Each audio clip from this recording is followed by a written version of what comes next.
Assalamualaikum warahmatullahi wabarakatuh. Saya Tara Tari Syagitan dari kelas 12 MIPA 2. Abdi bade ngajelaskeun materi tentang carita wayang. Carita wayang nyaeta carita anu sok dilakonkeun dina pagelaran wayang. Struktur carita wayang eta aya murwa, nyandra, kakawe, antawacana, jeung tutup lawang sigotakan. Unsur-unsur carita wayang aya tema, galur, tokoh atau pelaku, latar, amanat, rupa-rupa carita wayang.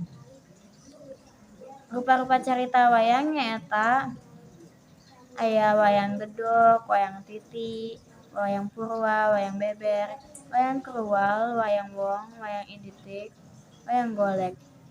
Sumber karupa dalang Sunda yang pertama nyaeta Babad Lokapala atau Arjuna Sastra-Bahan. Nu kadua aya Ramayana, katiga Mahabharata, jeung kaempat Wayang Madya.